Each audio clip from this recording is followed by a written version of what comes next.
আমাদের আমির হামজা হুজুর বলেছে যে নবী শব্দের অর্থ যেহেতু বার্তাবাহক, আবার সাংবাদিক শব্দের অর্থ যেহেতু বার্তাবাহক, সেক্ষেত্রে নবীরাও সাংবাদিক ছিলেন। নাউজুবিল্লাহ। তিনি এই যে মন্তব্যটা করেছে বা একটা কথা উদাহরণস্বরূপে তিনি বলেছে, এই কথা বা এই উদাহরণ নবীদের শানের সাথে কোনোভাবে কি যায়? এটা কি নবীদের শানের সাথে একটা বেয়াদবি করা হয় না? আপনি একটু চিন্তা করে দেখেন, সাংবাদিক তারাও বার্তাবাহক, নবী তারাও বার্তাবাহক, কিন্তু নবীরা বার্তাটা কোথা থেকে আনতেছে? তাদের বার্তার সোর্স কি?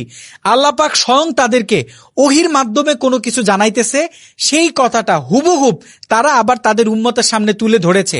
যেমন আল্লাহর হাবিব, তিনি ওহির মাধ্যমে যেই কথা যেইভাবে শুনেছে, তিনি ঠিক সেই কথা সেইভাবেই বলেছে। এর ভিতরে কোনো উল্টাপাল্টা হয় নাই, কোনো ভুল হওয়ার কোনো সম্ভাবনাই নাই। এবং এটা নিয়ে আল্লাহ পাক পবিত্র কোরআনুল কারিমে আয়াত নাজিল করেছে।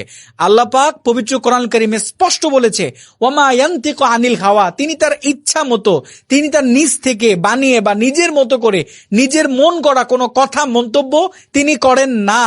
ইন হুয়া ইল্লা ওয়াহয়ু ইউহা, যে ওহী তার কাছে দেয়া হয়, আমি আল্লাহ তাকে যেটা বলি তিনি শুধু সেই কথাটাই বলে, তার উম্মতের সামনে সেই কথাটাকে উপস্থাপন করে। এটা হচ্ছে তারা বার্তাবাহক। আর খেয়াল করেন, সাংবাদিক যারা, তারাও তো বার্তাবাহক। দেখেন, সাংবাদিক পেশাটাকে আমি ছোট করতেছি না। সাংবাদিকরা হচ্ছে জাতির আয়না। তারা একটা ইনফরমেশন জাতির সামনে তুলে ধরবে, জাতি সেই জিনিসটাকে স্পষ্টভাবে দেখবে, দেখলে তারা বুঝতে পারবে কোনটা ভালো, কোনটা সত্যি, কোনটা মিথ্যা, তারা এই জিনিসটাকে বুঝতে পারবে। কিন্তু সাংবাদিকরা, তারা যে বার্তাবাহক, তারা বার্তাটা কই থেকে পায়? তারা বার্তা পৃথিবীর যে কোনো একটা জায়গা থেকে কোনো একটা জিনিস দেখে, দেখার পরে তারা তাদের মন গড়া এটাকে লেখে বা এটাকে উপস্থাপন করে। সেই লেখার ভিতরে ভুল হয়, সেই লেখার ভিতরে অনেক ভুল ইনফরমেশন থাকে, অনেক হিংসা থাকে, অনেক কিছু থাকে, অনেক মিথ্যা কথাও কিন্তু অনেক সাংবাদিকদের লেখায় থাকে। সেখানে দেখেন, সাংবাদিক পেশা আর তাদের সাথে নবী রাসূল, এই দুইটাকে যদি একত্রিত করা হয়, কোনোভাবে যদি বলা হয় যে নবীরা সাংবাদিক ছিলেন, এই কথাটাকে আমরা সহজভাবে কিভাবে মেনে নিতে পারি? কোন যুক্তিতে এই কথাটা আমরা মেনে নিতে পারি একটু বলেন। অন্তত পক্ষে আল্লাহর হাবিবের শানে কোনো কথা বলার ক্ষেত্রে, নবী রাসূলদের কোনো শানে কথা বলার ক্ষেত্রে বা কোনো উদাহরণই দেওয়ার ক্ষেত্রে আমাদেরকে একটু সতর্ক হওয়া দরকার না?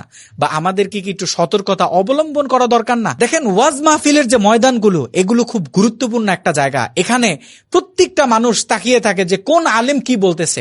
আমরা ইদানিং খেয়াল করতেছি অনেক আলেমের অনেক মিস ইনফরমেশনের কারণে শিক্ষিত সমাজের কাছে আলেম সমাজের কিন্তু গ্রহণযোগ্যতা কমে যাইতেছে।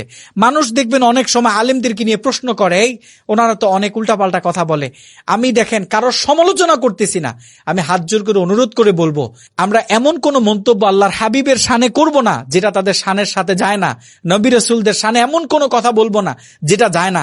এমন কোন ইনফরমেশন আমরা জাতির সামনে তুলে ধরবো না যেটাতে আলেম সমাজের দিকে মানুষ আঙ্গুল দিতে পারে, যেটাতে আলেম সমাজের ভুল মানুষ ধরতে পারে, যেটাতে আলেম সমাজের মান সম্মান দিন দিন হেয় হতে থাকে।